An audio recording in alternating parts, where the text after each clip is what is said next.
Hello everyone. आप सभी का एक नई वीडियो में फिर से स्वागत है। आज हम सामाजिक विज्ञान विषय का मॉडल पेपर नंबर 2 कक्षा 10 विषय के लिए सरल करने वाले हैं। आपको मैं बता दूं कि इस मॉडल पेपर के अंदर सबसे पहले अपन खंड ए हल करेंगे और उसके बाद में आगे की जानकारी मैं आपको बताने वाला हूं। तो बिना स्किप किए वीडियो को कंप्लीट देखना है, क्योंकि आपको मॉडल पेपर है वो तैयारी करने से आपका जो परीक्षा का बेस है यानी आधार है वो मजबूत हो जाएगा। और उसको मजबूत करना जरूरी है, क्योंकि अभी परीक्षा के अंदर लगभग 1 महीना बचा है। तो आपकी तैयारी को बूस्ट करने के लिए ये मॉडल पेपर है वो काफ़ी सहायक सिद्ध होने वाले हैं।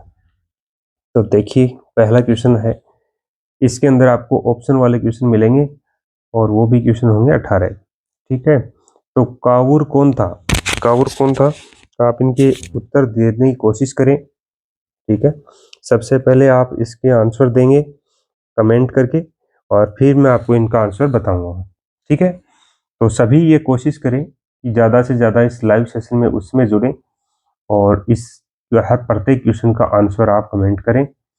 सभी का क्वेश्चन मैं पढ़ करके और लास्ट में वीडियो खत्म होने के बाद में मैं सभी के रिप्लाई दूंगा।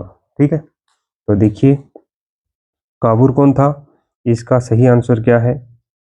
इसका सही आंसर है सार्डिनिया पीट माउंट का प्रधानमंत्री था। नेक्स्ट क्वेश्चन है,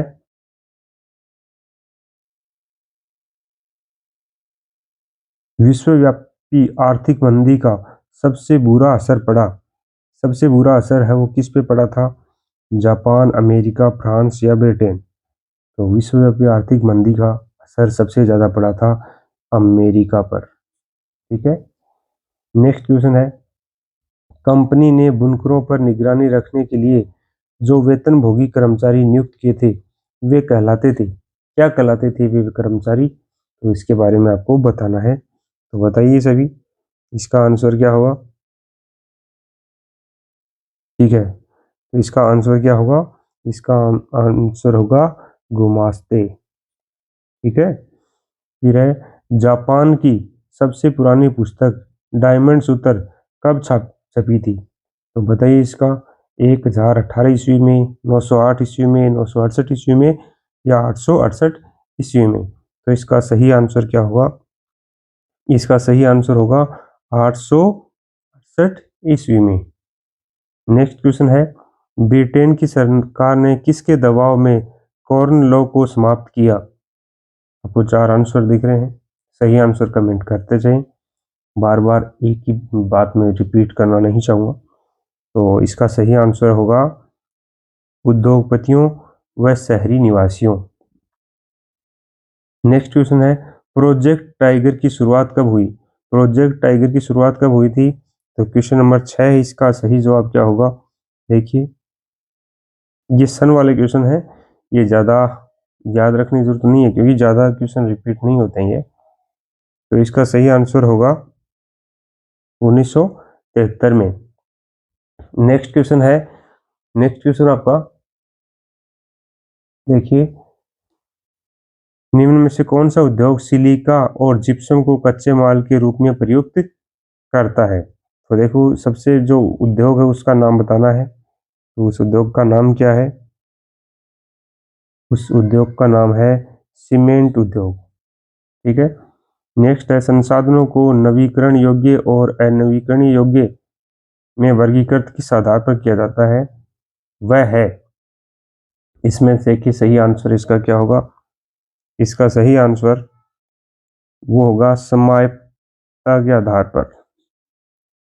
नेक्स्ट क्वेश्चन है, स्वर्णिम चतुर्भुज महाराजमार्ग परियोजना के तहत पूर्व पश्चिम गलियारा सिलचर असम को किससे जोड़ता है? आपके जो 2 आंसर यहाँ पे स्क्रीन पे अभी दिखाई दे रहे होंगे। और ये जो मार्ग है असम को जोड़ने वाला, उसका आंसर है पोरबंदर, गुजरात से है। ठीक है, नेक्स्ट क्वेश्चन अपना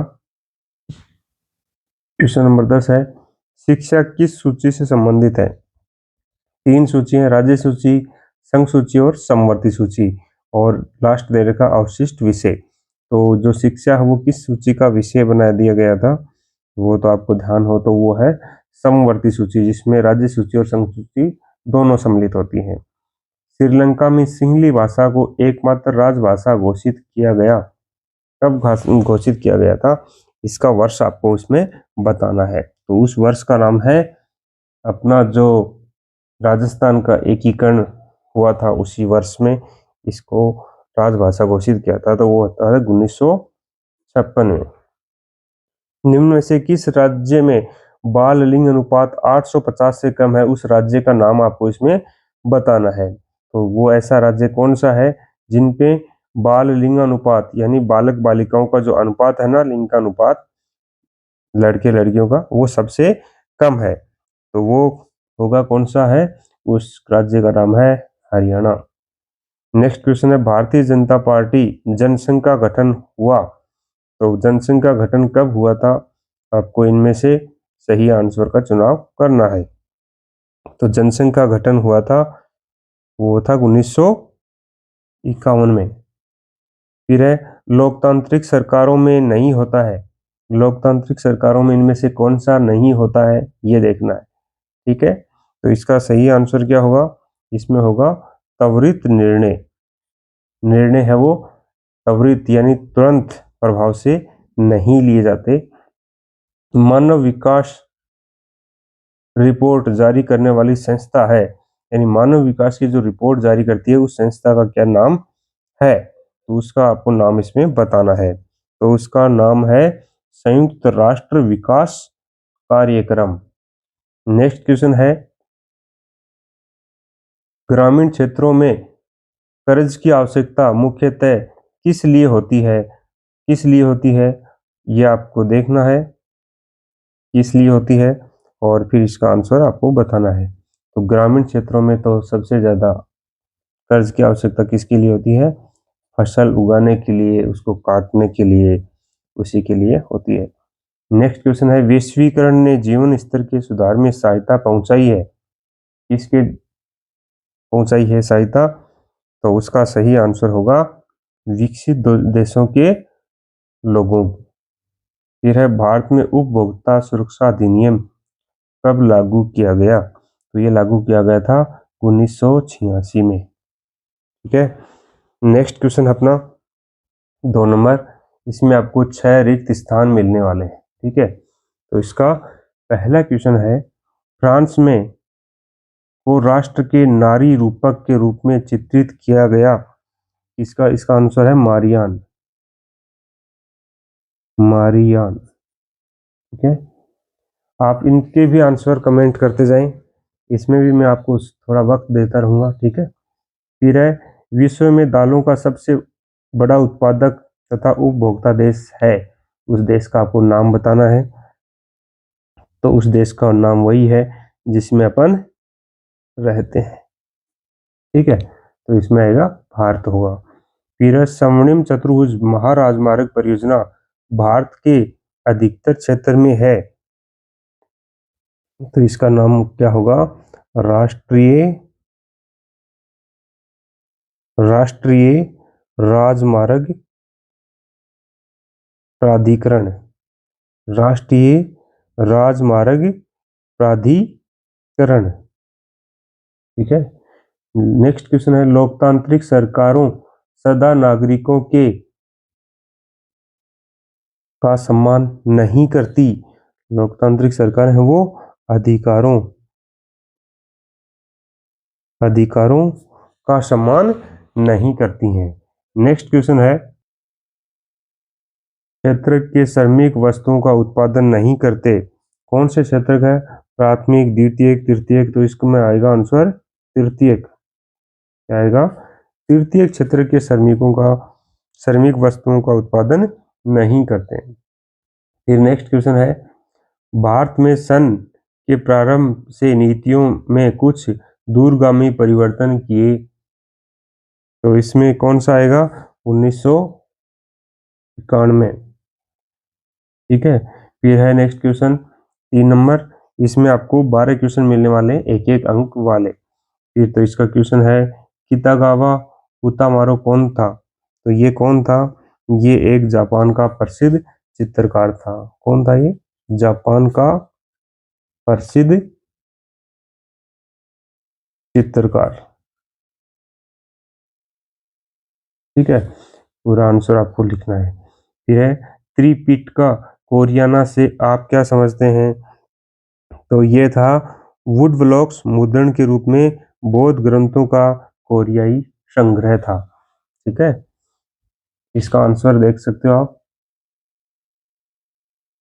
13वीं शताब्दी के मध्य में त्रिपिटका कोरियाना वुड ब्लॉक्स मुद्रण के रूप में बौद्ध ग्रंथों का कोरियाई संग्रह है। बंगाल गजट नामक साप्ताहिक पत्रिका का प्रकाशन किसने किया था? तो इसका प्रकाशन किया था जेम्स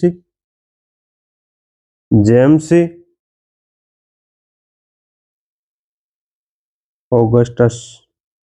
जेम्स ऑगस्टस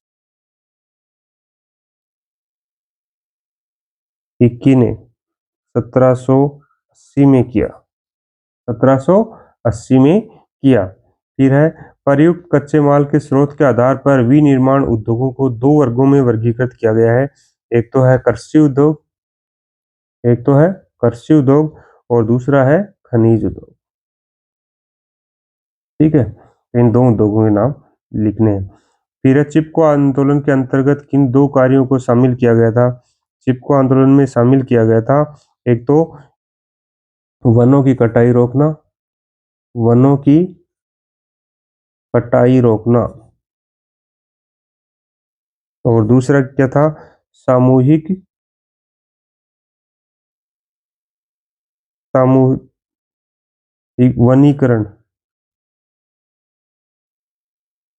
करना, सामुदायिक वनीकरण करना। नेक्स्ट क्वेश्चन है तेल एवं प्राकृतिक गैस उद्योगों को अगम्य व दुर्लभ भूभागों में हेलीकॉप्टर सेवाएं कौन उपलब्ध करवाता है? तो इसका सही आंसर होगा, इसका सही आंसर है Pawan Hans, Pawan Hans helicopter limited, Pawan Hans helicopter limited. और नेक्स्ट क्वेश्चन है सरकार के कितने अंग होते हैं? इसमें नेक्स्ट क्वेश्चन है सरकार के कितने अंग होते हैं? तो सरकार के 3 अंग होते हैं। कितने अंग होते हैं? 3। एक तो होती है विधायिका, दूसरी होती है कार्यपालिका और तीसरी होती है न्यायपालिका। तो सरकार के 3 अंग होते हैं विधायिका, कार्यपालिका और न्यायपालिका। फिर है लिंगानुपात से आप क्या समझते हैं? तो लिंगानुपात का मतलब है प्रति 1000 लड़कों पर, प्रति 1000 लड़कों पर लड़कियों की संख्या, लड़कियों की संख्या, लड़कियों की संख्या है वो लिंगानुपात कहलाती है। ठीक है, नेक्स्ट क्वेश्चन अपना लोकतंत्र में निर्णय लेने में समय अधिक क्यों लगता है? क्योंकि निर्णय है वो विचार विमर्श करके लिए जाते हैं। विचार विमर्श, विचार विमर्श के बाद लिए जाते हैं, बाद लिए जाने के कारण। लोकतंत्र में निर्णय लेने में समय अधिक क्यों लगता है? क्योंकि जो भी निर्णय होते हैं वो विचार विमर्श के बाद में लिए जाते हैं, इसी कारण से उसमें समय ज्यादा लगता है। फिर है स्वयं सहायता समूह से आप क्या समझते हैं? तो स्वयं सहायता समूह क्या होते हैं इसके बारे में आप देखिए। स्वयं सहायता समूह छोटे बचत ऋण आधारित समूह है जहां सदस्य मुख्यतः महिलाएं मिलकर आर्थिक सहयोग और सशक्तिकरण करते हैं। नेक्स्ट क्वेश्चन है WHO का पूरा नाम क्या है? तो WHO का पूरा नाम है विश्व विश्व व्यापार संगठन, विश्व व्यापार संगठन। फिर भारत में उपभोक्ता को जागरूक बनाने हेतु चलाए जा रहे एक कार्यक्रम का नाम बताइए। तो एक कार्यक्रम है जागो ग्राहक जागो।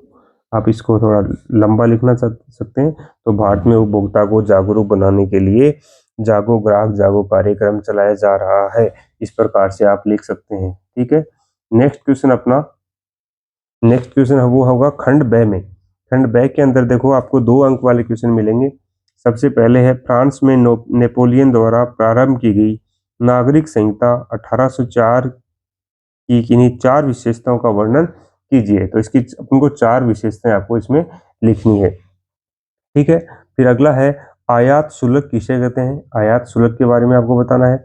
और नेक्स्ट क्वेश्चन है नवीकरणीय और अनवीकरणीय योग्य संसाधनों में कोई 2 अंतर बताने हैं। तो इन सब क्वेश्चनों को आप देख लीजिए। इसकी पीडीएफ मैं आपको उपलब्ध करवा दूंगा। नेक्स्ट क्वेश्चन है इसका कर्तव्य दहन प्रणाली को विश्व के विभिन्न भागों में किन नामों से जाना जाता है। इन्हीं 2 प्रावधानों का जिक्र करें जो भारत में धर्मनिरपेक्ष देश बनाते हैं। अगला है लोकतंत्र में सत्ता की साझेदारी क्यों आवश्यक है। कोई 2 कारण लिखने हैं। फिर विकास की 2 प्रमुख विशेषताएं लिखनी है। और फिर है ग्रामीण क्षेत्र में हेतु कृषि क्यों महत्वपूर्ण है। नेक्स्ट क्वेश्चन है भारत में बेरोजगारी दूर करने कोई 2 सुझाव लिखने हैं। बहुराष्ट्रीय कंपनियां कैसे कार्य करती हैं।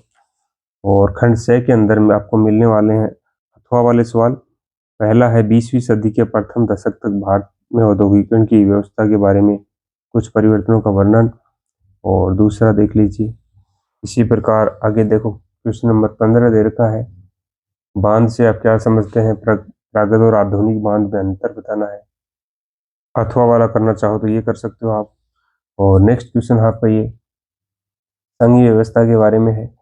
सरकारों के बारे में, केंद्र और राज्य सरकारों के बारे में। क्वेश्चन नंबर 17 में है आपको अश्विन 10वीं कक्षा का विद्यार्थी है, इसके लिए खाली चेक का विवरण भरने के लिए आपको इसमें बताना है। नेक्स्ट क्वेश्चन है आपका एक छोटे व्यापार गांव माल्यापुरा में रहने वाली निर्धन महिला ने बैंक के महाजन से खेती के लिए ऋण लिया। इसके बारे में आपको उसकी जमीन भी उसको बेचनी पड़ी थी। और खंड ब के अंदर देखिए इसमें 4 अंक वाले क्वेश्चन है। गांधी जी तो द्वारा चलाए गए किन्हीं 2 आंदोलनों का विस्तार से वर्णन करना है या रोलेट एक्ट क्या था उसके बारे में आपको समझाना है। नेक्स्ट क्वेश्चन है 19 नंबर क्वेश्चन है राजनीतिक दल का अर्थ स्पष्ट करते हुए विभिन्न भूमिकाओं पर चर्चा करनी है आपको। हमें राजनीतिक दलों की आवश्यकता क्यों है। आपकी दृष्टि में राजनीतिक दल का नेता कैसा होना चाहिए। आप अपने खुद के विचार इसमें रख सकते हैं। और लास्ट क्वेश्चन है आपका भारत के रेखा मानचित्र में इनको व्यक्त करना है, जैसे हजारीबाग, गोवा, केगा, कल्पकम और या फिर ये लिख सकते हो कल्लोल है, नहरकटिया है, मोरन है और बसीन है। इन सबको आपको भारत के मानचित्र में दर्शाना है। तो इस प्रकार से अपना ये मॉडल पेपर सेकंड है वो कंप्लीट होता है। नेक्स्ट वीडियो में फिर मिलते हैं। तब तक के लिए धन्यवाद। जय हिंद, जय भारत।